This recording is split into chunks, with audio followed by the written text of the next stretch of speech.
Now the retreat is going to begin. All these last 2 days were a preparation for the retreat. Anyway, it took almost 2 days. That is why I said first 1 or 2 days will be very difficult. But now you are going to enjoy the beauty of what we are going to learn. So once again, let us make it once again clear. Now all what we are going to listen and hear is going to be what we already heard, what no eye have seen,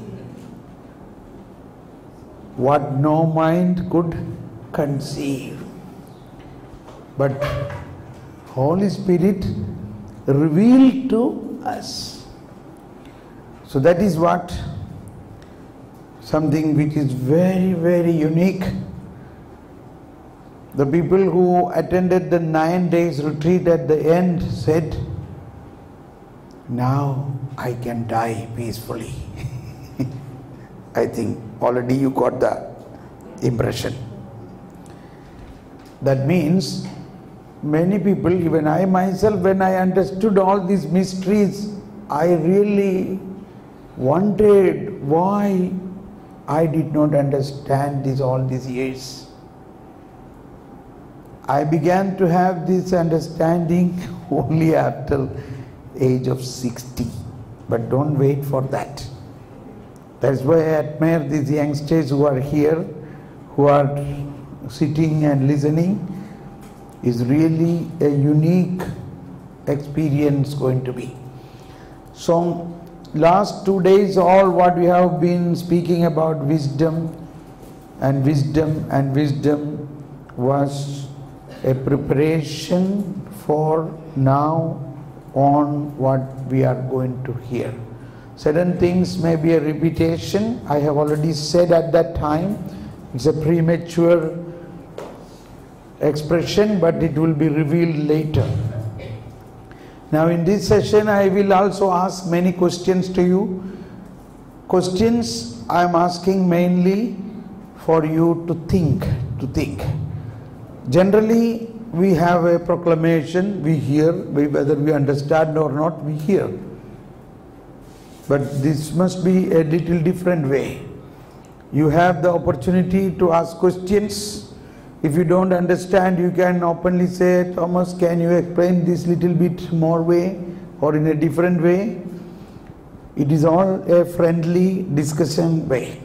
That is the good thing of a small group, you know. You be frank and discuss this thing matter. Certain things, if you are shy to ask publicly, you can personally meet me and ask, because I sincerely want you to know more and more all what God has revealed to me in the last 25 years of my life, which I have fully dedicated for the Lord, has brought a lot of understanding. All that I want to give to you. And surely I am so thrilled to know about the sisters from Northeast. You are going to go with that, that Northeast basket, which is carried on the back. That big basket, what is carried on the back. What do you call that? Car. So you are going to go with such a basket full of beautiful things. And I am so happy that you came all the way from there. I love that area of our land, our country. And the simplicity of the people, simple people, very simple people. It is so easy to evangelize them. Okay, now my first question is, so questions are not to put you in trouble, I said, so that you start thinking. Because we are generally people thinkers, but we think about potatoes, onions, what is the fish in the market. So one woman who buy a good fish there, she will immediately come and telephone to all. See, there is a good fish there. Come on, go. Oh, what type of fish? That fish, this fish, this fish. Oh, now how much it is? That is 100 rupees. Oh, I can get in 190 rupees, in 90 rupees somewhere else. All such cheap discussions in telephone. I never bargain in a fish market. I just ask, give him whatever he asks. This was my principle from childhood onwards. A fisher, a seller who is selling the fish, he early morning he get up and he go somewhere far away, carry all the fish, all that fish water is upon him. He is carrying and he is bringing to our home and we are bargaining with him. I said, whatever you ask, I am giving, because you are doing such a great work. And this man stood and began to have tears on his eyes. He said, I never heard such a loving expression. Therefore, I give you a discount of 200 rupees. And this man come every day first to my flat when I was in Bombay and take my blessing, or my wife. He said, something you buy, so that day is very blessed for me. Fish market bargain is very famous. I don't understand why we bargain. Anyway, the thought, what I say, we are all thinking in this level. We have to stop. We have to switch on to a higher level. That is why St. Paul says, if you are a citizen of heaven, then think about heavenly things. Okay? I am serious about it, and I am going to lead you into that. There is completely different way of thinking you can have.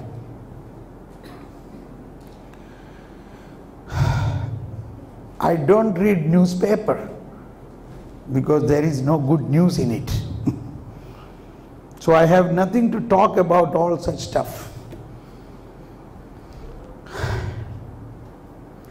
It is, sometimes people will say, you are crazy, you are living in this world, you must know that, you must know this, you must know this. The same chapter what we were talking about in 1 Corinthians chapter 2, verse 2, St. Paul says, when I was with you, the same chapter, but we were now, 1 Corinthians chapter 2, verse 2 says, when I was with you, I have decided not to know anything else other than Jesus Christ, that also whom crucified. If we speak this thing, we say we are a fanatic, correct? And my dear friends, I have nothing else to read, only these two books. And I have a big library of books of St. Augustine, John, all the saints. So we must not read even some stuff, which, why should we take all that stuff into this brain, in this mind, in this heart? So, thinking, discussion, everything we have to change. All right, ready? So my first question is, what is the definition of eternal life? Eternal life. Jesus himself explained it in one place in the Bible. Think about, what is the definition of eternal life?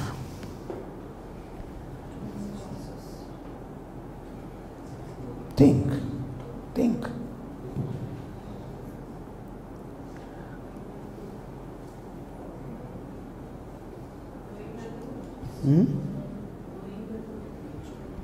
Knowing the good, knowing the truth. The definition is not complete.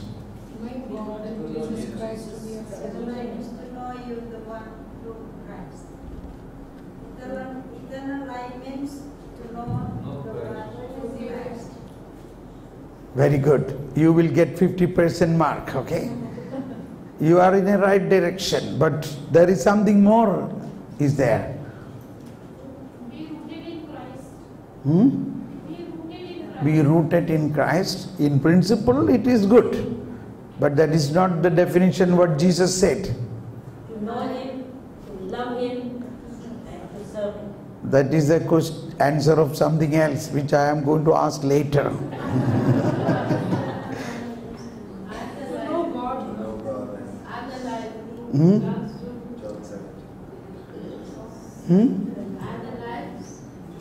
I am the light. That is some other answer. To know Christ and to accept Christ. Yes, 50%. That is another part of that sentence. That's why, sister, you are right, but you have not gone to the first part. Do you know where that sentence is, what you said? Eh? Yeah, you are searching. Okay, search. Now this is a very good, this is called retreat. Now you are thinking, correct? Many possible thoughts are coming into you. What is eternal life? Eternal life means to know Jesus Christ who is sent, To know Jesus Christ? who Father has sent. Yes, where is it written? John 17. So you did not read completely. John 17 what? 17:3. Yes, you are right. John 17:3, please read completely. And eternal life means knowing, Eternal life means knowing you, knowing you. So why you did not read that? Knowing you, the only true God, and knowing Jesus Christ whom you have sent. John chapter 17:3. Now everybody take that passage. John chapter. So let us give a clap for the sister who answered. Two sisters answered partly and she answered almost. Who? Who else answered? You answered? Let us give a clap. Okay. Thank God. So everybody read out now. John chapter 17:3. John chapter 17:3 says, "This is eternal life, that they may know you, the only true God, and the one whom you sent, Jesus Christ." Now you see, I am not criticizing you, but I am just bringing a matter clear. See how much time it took for you, and many of us don't really understand this or not able to answer it. Now, don't worry, this is in every retreat. At least here you have done much better than many places. Even in many places, nobody could answer this. And now I want to say this to express that even after 2000 years, or even after so much of retreat, and in India so much renewal is taking place, still we are not knowing many of the deeper matters or the fundamental matters. Okay.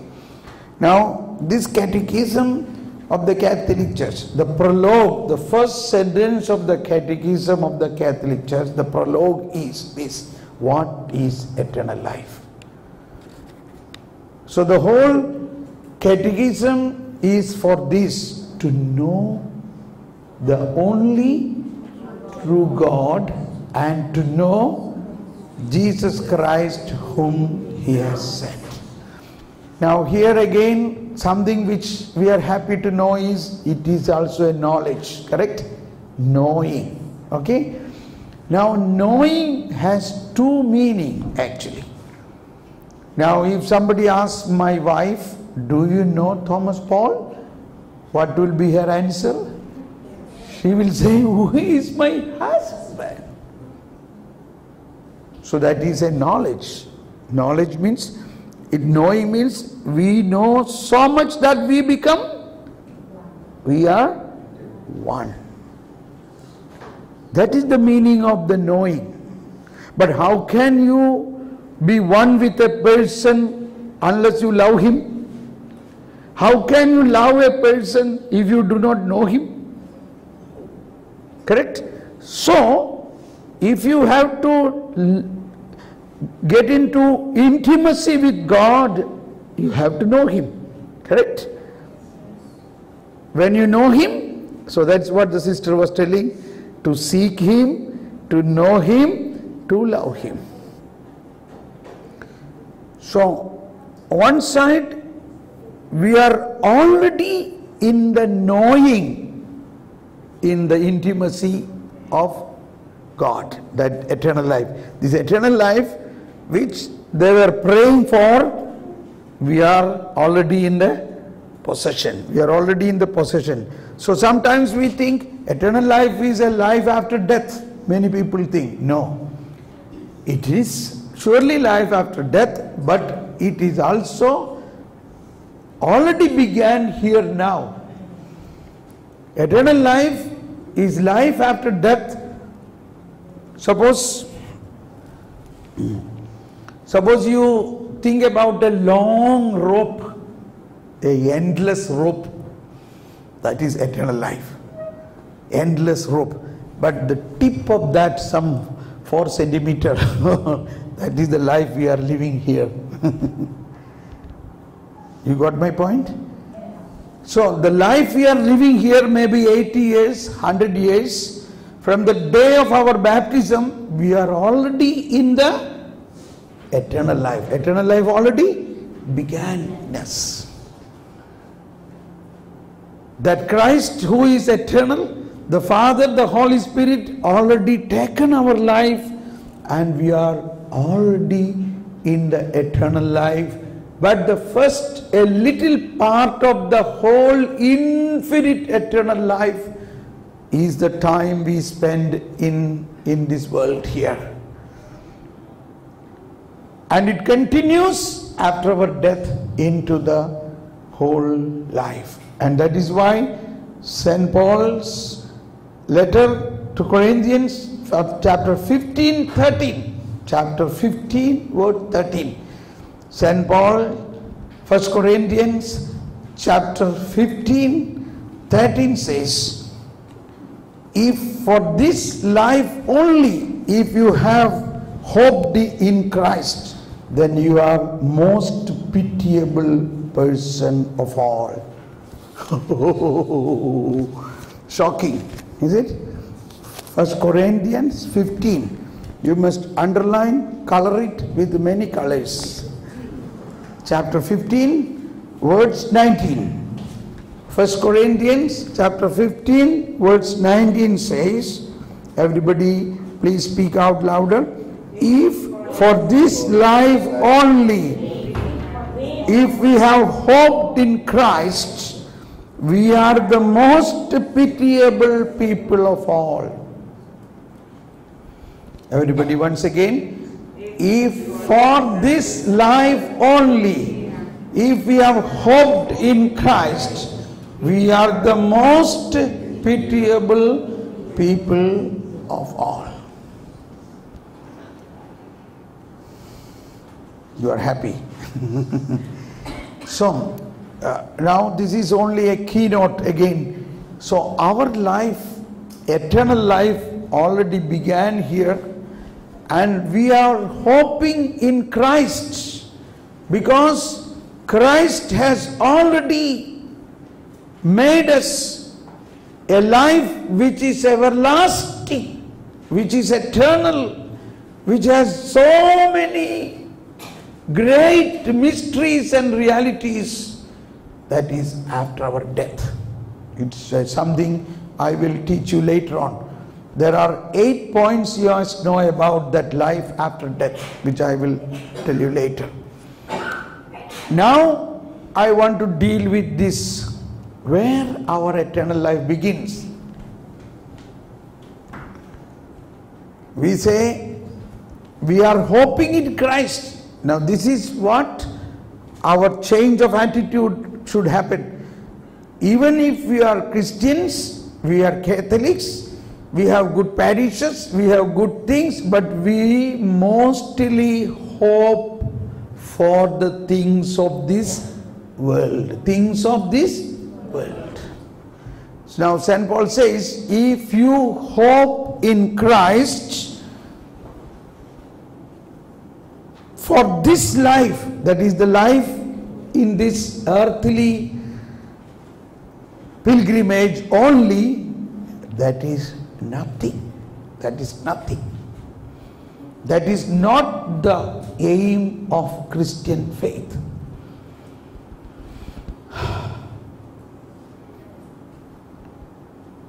That will be automatically taken care. So all these things in Jesus' terms. Jesus said, look at the birds of the sky. Are you not precious than those birds? Therefore, don't worry about what you eat or what you wear. You know, last month when I was in Germany, so in Germany we have to be more tip-top. We have to dress little bit more good dress and all. So my jacket or coat was little very shabby, not so good, you know. So I have to be good in the TV. So I said, Jesus, now this is already very bad. Now tomorrow a long seminar, lot of people are going to see this in the TV, so should we not have a good one? I just thought like that. And next day morning when I came out from my room, there was a stand hanging coat and umbrella and all. On that hanging a very good coat with everything. So that is a stand for common good. Common good means anybody can take it.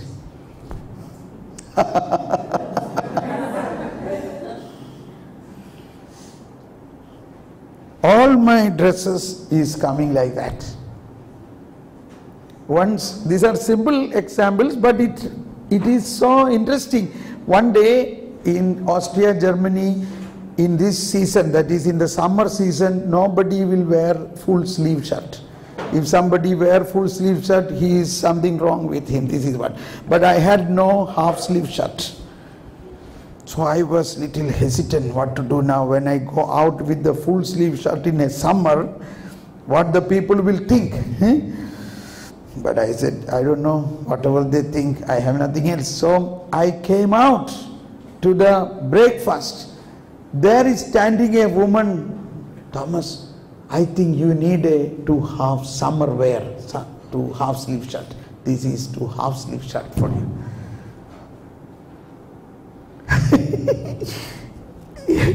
It's small thing, but you see how God care our small needs, you know, small needs, small things. So these are simple things, but it has meaning that God is watching at you. There is a song, no? He is watching at you. 24/7, He is watching, something like this.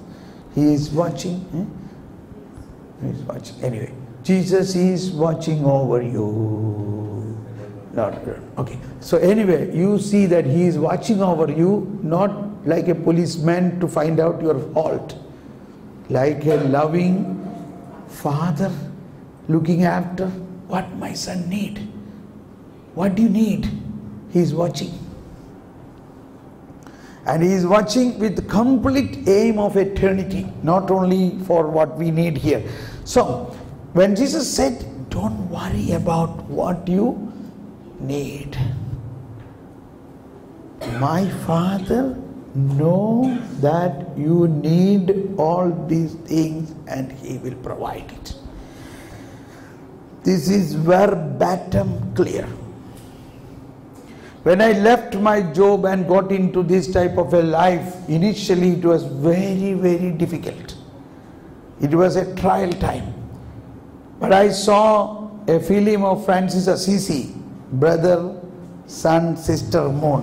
Maybe I have seen it more than 100 times. It really caught me that Francis throwing out all the good stuff from his fathers and all that, you know. But then I was convinced, but then I was not knowing how to live like that. But when I met Mother Teresa, and when I understood the way of her living, I became fully confident. It is not only happening 1,000 years back, it is possible to happen today also. Okay, so now the point is, if we have to be spiritually strong, we need to have a radical change to think about, or not to think about so much about this world and the stuff and needs of this world. Do you want to go out from here listening all these things? Because normally our retreats and our television talks are all more for prosperity. But here St. Paul says, if you faith in Christ is not for a hope in this world, but for a hope of the life eternal. Okay, now I don't want to say too much, then you will feel upset. But I am bringing the point here, how can this is easy for us? It is not difficult. It is actually very easy. And then we are more powerful. You see, I am working from morning to night, 12 o'clock, because I am focusing on heaven. I am focusing eternal. I am focusing full power of God. But when I focus on the power of the world, then I feel tired. That's what happens. All our power we are losing because our mind, which is supposed to think about the heavenly things, but we are underutilizing it to think about potatoes here. Think about, you know, a little funny thing I say. I must say some fun also, okay? In one of the charismatic retreat for charisms, there is another retreat. I will need 5 days to operate the charisms. That's a retreat. So we make a workshop. Somebody after the pray for another person, and she or he will get the vision about the other person. So in such a workshop, a girl was praying for a sister. Okay, don't worry about it, because sisters are here, so I have to say something about them. They like fun also. And when this woman or this girl was praying for this sister, she get a word, potatoes. So she thought, oh, this is not, it's my own idea, or the devil is speaking, or somewhere else. How can Holy Spirit talk about potatoes? So she again prayed very clearly the word in golden color or some color, it is writing potato. She became upset. Then again she prayed, again the word comes potato. Now she said, sister, I am so sorry. Maybe it is wrong, but this is what I am getting for you. When I pray for you, I get in a vision potatoes. So if it is a mistake, please forgive me. And the sister said, oh my God, no, it is very true. Aha, so my vision is good, thank God. What happened? Oh my God. Then she started telling. And then they have to share this in public, what they got, you know, if it is not very confidential. So this sister came and shared this. Publicly she shared this. And she said, she was the superior of a small house. So she has to come for this retreat 5 days. So total about 7 days she must be away. So she thought during these 7 days when she's away, this kitchen girl will be sitting idle. She must be given some work. So she decided to buy one big gunny bags of potatoes so that this kitchen girl should plant these potatoes in the garden during this time.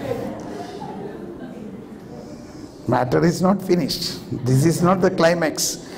So she already bought this full big gunny bag of potatoes and kept it in the storehouse, but she forgot to tell to this girl. She forgot to tell. She forgot to instruct the girl that she has to do this. Now, since then she came for this retreat, she's always thinking about this potato. Oh, this potato, I purchased such a big gunny bags of potato. It is in the storehouse. I wanted to plant it in the garden, but I forgot to tell the girl. Now when I go back, will the potato will be good or bad? And now why the Holy Spirit gave this word of knowledge? And the Holy Spirit want to say, forget about the potato now. Think about me. Holy Spirit sometimes acts such a funny way also. Okay. Are you happy? Yes. All right. Now, so, why I said this? Thinking. Our thinking must be completely different. Don't think and hope for the things, but at the same time, what I mean is there is another possibility to think. Now we are immediately going to switch on to beginning, that is Genesis. Eternal life, where it began, how our life eternal began. Normally we say it is from our baptism, correct? But it is even more important to know how God created us. I already said God created us for God. Now Genesis chapter 1, 26 and 26. Genesis chapter 1, 26 says, then God said, everybody, then God said, let us make or create man in our own image and likeness. Please, everybody raise your one hand and proclaim this. Then God said, let us make man in our own image and likeness. Once again, then God said, let us make man in our own image and likeness. Now the question is, two questions. First question is, what is the image? What is the meaning, this word image? And what is the likeness? What is the image and what is the likeness?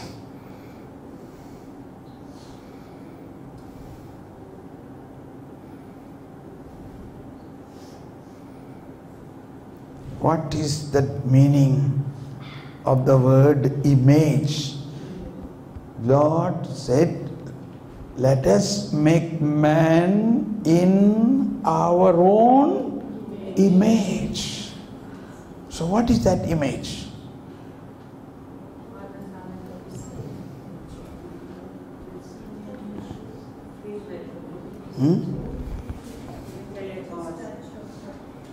You keep speaking something.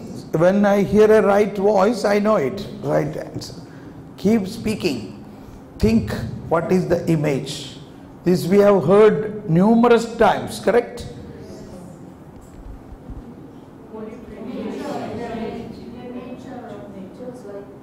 Nature. See, we never can use this word in terms of about God. We never say God's nature.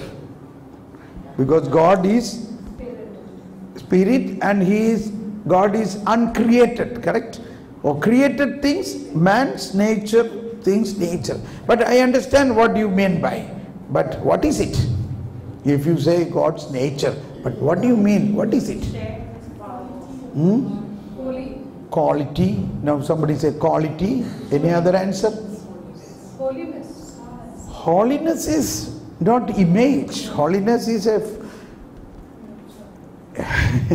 holiness is coming out from that. Share with likeness. Share with power. In the fullness of quality. What is the nature? What is the image?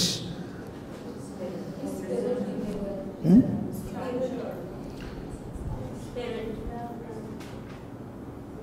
That is not the image. What is the image?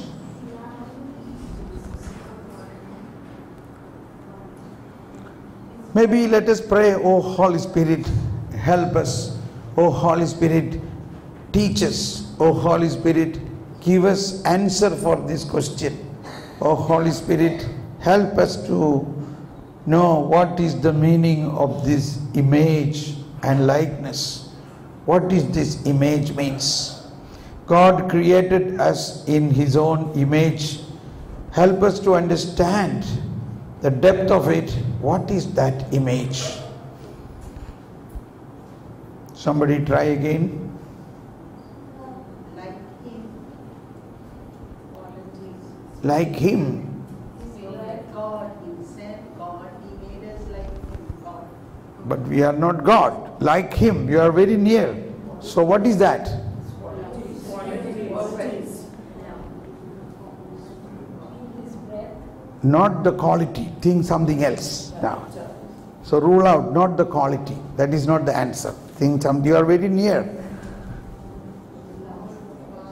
Authority is given to God. Then God said,